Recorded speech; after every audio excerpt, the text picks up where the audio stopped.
Hello everyone and welcome to Product is Life, your one-stop shop for anything and everything about product management. Product management is often loaded with a lot of buzzwords and frameworks which may appear a little daunting or overwhelming to someone on the outside and even to people who are just starting their product management journey. For example, let's try to make sense of this conversation between two product managers.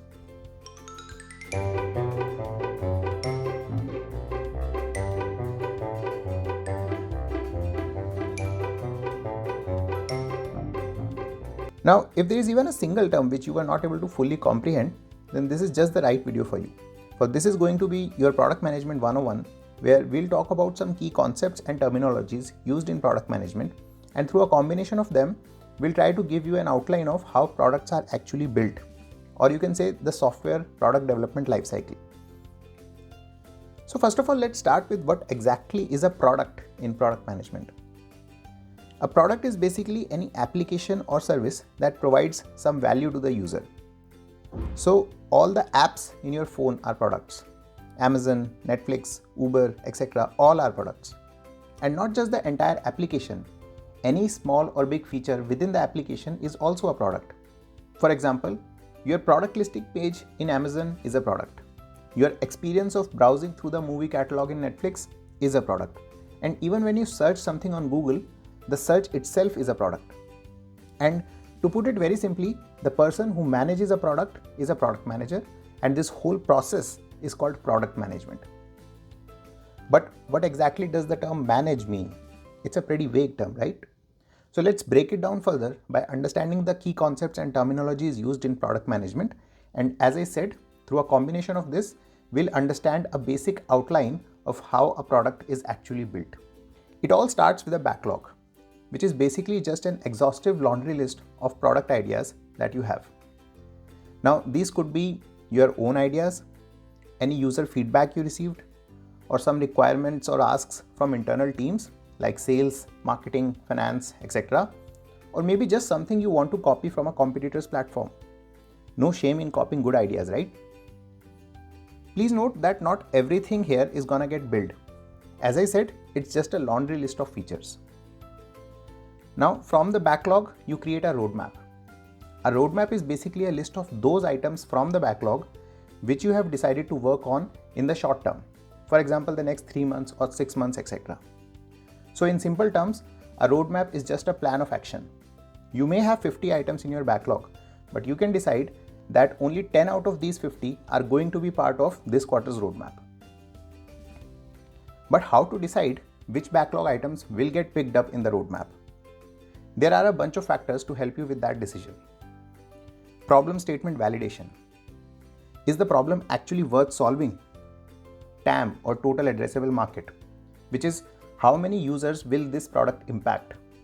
If this is a product which will impact, let's say, only 0.1% of your user base, then you may choose not to pick this up right now. Impact estimation. What will be the end result of this product? Is this gonna increase the revenue by 5%? Or reduce the churn by 10%, or maybe increase the conversion by 2%, etc. Important versus urgent decision. Sometimes you just need the solution ASAP. Maybe because your company is getting a lot of social media backlash because some basic feature is missing in your product. Or if you need a certain feature to convert a new client, or maybe just to meet some regulatory guideline. And of course, the complexity of building the product. Sometimes if it is an easy implementation, then also a certain product may get picked up in the roadmap despite there not being a significant impact expectation. Once you have the roadmap ready, there is usually a sign-off from all the concerned stakeholders like product, design, engineering, sales, marketing, etc. Now that our roadmap is in place, we'll start picking up individual items in the roadmap. Each product in the roadmap will have a PRD, or product requirement document. A PRD is the most important document in product management. A PRD, simply put, is a document that lists out all the features of a product in as much detail as possible. It explains what are we going to build and how are we going to build it. It is the product, design, and tech team's go-to document for anything related to the product. Writing a PRD is an iterative process. You make an initial draft, discuss it with the engineering and design team, take their feedback and update the PRD. This process goes back and forth for a couple of times to have the final version of the PRD ready. Also, as part of the PRD, we have something called as wireframes, which are just a simplified visual representation of how the user journey in your app will look like. You can say a rough sketch of the final designs. Since a PRD is an iterative process, so the designs also have to be iterative so that the design team don't end up spending too much time making designs which will eventually get changed. Depending upon what stage your PRD is in, wireframes can be high fidelity or low fidelity, with high fit wireframes obviously being more finer, detailed and closer to the final designs. Also, while talking about designs and wireframes, it is important to understand the difference between UX and UI, which is often confusing to first-time product managers. UI or user interface is more focused towards the look of the product. For example, the color theme, the shape and size of the buttons, how much space to leave between different elements, and in general the overall layout of the product. UX or user experience, on the other hand, has much more wider scope. It goes beyond just the visual aspect of the design, and as the name suggests, it is the overall experience of your product. How easy or intuitive it is for the user to interact with your product. UI is more like a subset of UX. Now, your PRD of the product is ready, but which product exactly? When building a completely new product from scratch, we have something called as MVP or minimum viable product. An MVP is essentially the most basic version of your product that can be quickly released into the market with enough features to test, validate and iterate on the core hypothesis with which you are trying to solve a particular problem. So, for example, if you are planning to launch any e-commerce platform, then your MVP should focus on the products which support the core action, that is, purchasing an item. So your MVP should focus on your search and discovery, your product listing page, and your payment checkout. All the post-sales activities like order tracking, customer care queries, refunds, etc. can still be managed off the platform, maybe through emails, for example. After all, what's the point of building these products that support the post-sales activities if there are not going to be any orders in the first place itself? All these products can be built into the later versions of the app. So that means, just like your PRD and designs, even the actual product development process itself is iterative. In fact, a lot of product management is just about iterating quickly. Build something, take feedback, incorporate the feedback, and iterate. Next, we have a sprint. And with this, the actual execution part of the product development lifecycle begins. The PRD that you had created has now been handed over to the engineering team, and they are gonna do the actual coding to bring your vision of the product to life. This time period of actual coding and then the subsequent testing is known as a sprint. The duration of a sprint varies across organizations, but typically it is anything between 2 to 6 weeks. During the sprint, we have something called as a stand-up meeting, which is nothing but a quick status update meeting. Depending upon your sprint duration, a stand-up could be daily, weekly, or some other frequency. Stand-up updates don't need to be too detailed, and the idea of a stand-up is to just update on any significant milestone completion, like dev complete of any major module, or any blockers that the team may be facing, or any red flags in like a flaw in the planned solution, or some delay in timelines.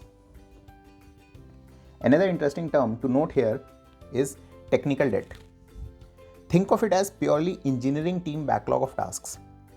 This will include things like code optimization, API documentation, or updating some code libraries to the latest version, etc.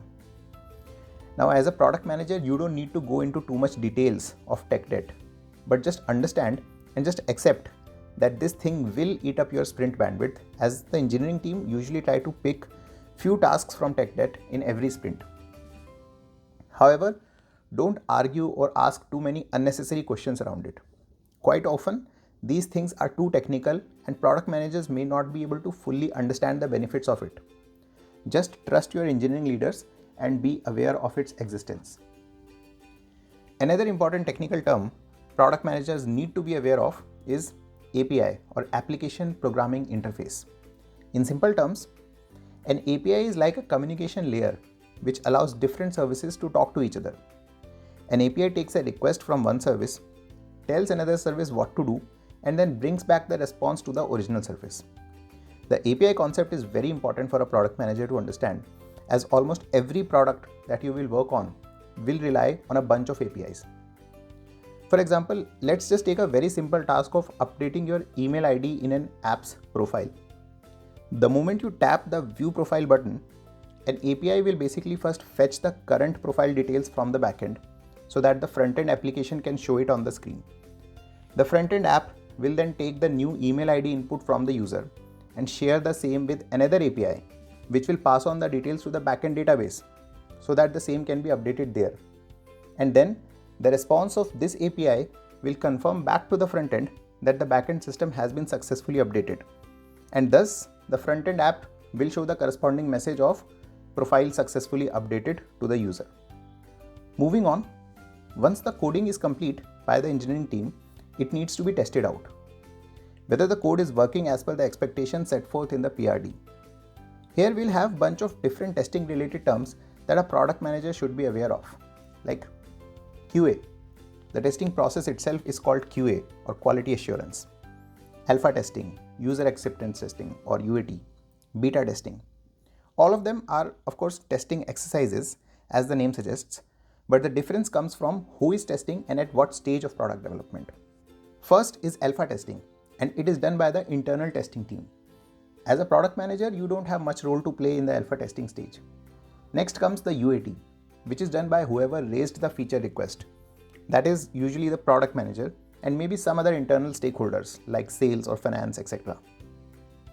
Once we get the green light in UAT, only then the product is made live. And then comes beta testing, which is like an early access to a select set of users so that they can share their feedback on the product if they have any. And usually these beta users don't need to explicitly share their feedback with the team. It can be easily tracked through data, like did the app crashed, what was the loading time, what was the API request success ratio, etc. Okay, so all the different types of testing are done, and now it is time for release. Here also you'll come across terms like go live, shipping, deployment, push to production, rollout, etc. All of them mean the same thing. With respect to web platforms, it's always 100% release, as in anyone who opens the website will get the latest version of the product. However, in the app world, both Google Play Store and Apple App Store gives the option of doing a phased rollout so that you can release the product to only a small set of users first, check for any crashes or major issues, and then gradually increase the distribution to 100%. Remember, we just talked about beta testing, which is like an early access to a select set of users. This is how we achieve that. Post-release, it is usually considered a good practice to send out release notes updates to the entire team or key stakeholders at least. Release note is just a brief summary of what was just released to the production. This serves two purposes. It acts as a high-level documentation of which feature or product got released when, so that later on, if any debugging or analysis needs to be done, it will be handy. And second, it makes sure that the concerned non-tech stakeholders are aware of the release. This brings in some accountability. Now, this may sound strange to people new to product management, but there will be times when some stakeholders will come to you with some product requests, like it is the most important thing we need to build, and they are sometimes influential enough to put in a lot of internal pressure from management to ship this feature ASAP. But after the feature goes live, they don't even use it for months. That situation is very frustrating as a product manager, and right now I won't go into the details of why it happens, but just be aware that this happens. So now the release is done and release notes are sent. You must be thinking job done, right? Well, not yet. Next comes GTM or go-to-market plan. Now, who owns GTM varies across different organizations. Sometimes it is the product team, sometimes it's the marketing team. Let's not worry about that for now, but rather just understand what exactly is GTM. When your product is released, it just means that the product is available for users. For example, they can now visit your website or download your app to use your product. Whether they will actually come to your website or actually use the product is still a question mark. Not all products have such a loyal user base or excitement that users will be dying to use the latest version of the product. In marketing terms, this is called a pull strategy, wherein the customers are pulling your product toward themselves. and it works mainly for very big brands. Apple is a great example of this strategy. Most of the products, on the other hand, have to rely on what is called a push strategy. Here, you are basically pushing your products towards the user, and that's where a GTM plan comes in. It's basically a plan of action to make sure your users are aware about your new product, and you try to push the user to use the product at least once. And then of course, the users who don't like it will eventually get churned, but the ones who like it should stick around. It will make sure that the product at least doesn't fail because of lack of awareness. A GTM plan includes various action items like, what's your marketing strategy? Are you going to send push notifications to the app users? If yes, how frequent and when? What's gonna be the target segment for the same? Are you going to send out emails to update the users about the new release? Would you have a landing page talking about the key highlights of the new release to generate awareness? Or even operationally, do you need some internal training for sales or maybe customer care teams with respect to the new release so that they can talk about it to the clients or are able to handle the customer queries that comes their way? What kind of metrics are you going to track initially? And also, if you're planning to run some A/B tests initially, then that also should be part of the GTM plan. And we are doing all this to make sure that more and more users use your product. This is called scale. Again, you will come across different synonyms for scale: adoption, traction, momentum. It's all the same thing. Now, we mentioned about A/B testing just now. Let's talk about it a little bit more. It's basically an experiment wherein you show two different variations of your product to two different set of users. These users ideally belong to the same segmentation profile, and the difference between the two variations of the product is usually just one or two things. For example, the basic layout of the page, or if you are using some banner on your home page, then you may want to test out two different banners. Or for example, OTT platforms like Netflix are known to experiment with thumbnails to figure out which thumbnail exactly would drive the maximum CTR. Even smaller things like color of a button, or should you have buttons with square corners or rounded corners. And then whichever version is giving the best conversion is set as default for the future. A/B testing is actually a very important concept to understand for a product manager. Do let us know in the comments if you would want us to make a more detailed video about A/B testing. Now, once your product is live and you have enough scale, you will be tracking a bunch of KPIs or key performance indicators. These are just few metrics which will help you decide how is your product performing. Is it able to achieve the expected objective it had? Some of the common metrics are daily active users or DAU, monthly active users, MAU, click-through rate or CTR, engagement metrics like average session time or sessions per DAU, etc. Or maybe some funnel analysis wherein you start from the top of the funnel, that is how many users are opening your app, let's say. Then keep traversing down the funnel. For example, how many of these users searched for something? How many then clicked on a search result? And then eventually to the bottom of the funnel, that is conversion. How many users actually bought the product or watched the movie or booked the cab, etc. depending on whatever is the product. So what next? Your product has been live for some time now. You have been tracking the numbers and all your metrics have been performing exceptionally well. Your revenue is up, engagement metrics are off the charts, etc. Overall, it's a great success. Well, congratulations, for now you have achieved what is called as product market fit or PMF. As the name suggests, the product and the market just fit together. Your product is actually solving the problem it was built to solve for.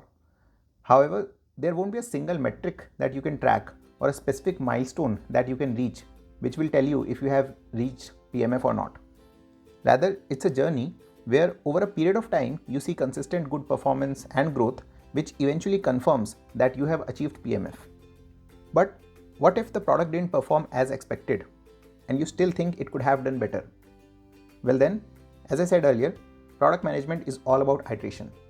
So you do your data analysis, take user feedback, come up with the next and better version of your product and iterate the whole process again. And that's exactly what happens with most of the product. Nobody achieves PMF right away. Remember, PMF, as I said, is a journey and it will take time. And at last, there will be deprecation or shutting down, and some refer to it as sunsetting. There can be many reasons for shutting down a product, but some of the most common ones are the product actually is a failure. After multiple times, we were not able to generate enough scale or revenue from the product and thus shutting it down. For example, after the huge success of stories on Snapchat, YouTube also launched stories back in 2019, but it didn't get that much adoption on YouTube and was eventually shut down last year. This is a very common practice in software world, and please understand that not every product can be a success. And even then, the products which have been very successful also eventually get shut down at some point of time. It may be that they just ruled the market for years or even decades, but with evolving times, user preferences change, trends change, and maybe the product is just not relevant anymore. They maybe were just not able to adapt or innovate with time. Remember MySpace? Or it could be just some external factor which is out of your control and there is not much innovation you can do to go around it. For example, some new regulatory restriction or COVID, for example. A lot of travel focused small startups went out of business during COVID time. It doesn't necessarily mean that they had a bad product, just pure bad luck. So with this, I think we have covered a detailed enough overview of the entire product development lifecycle. Please like and share this video if you found it helpful, and don't forget to subscribe to our channel to stay updated with the latest developments in the world of product management.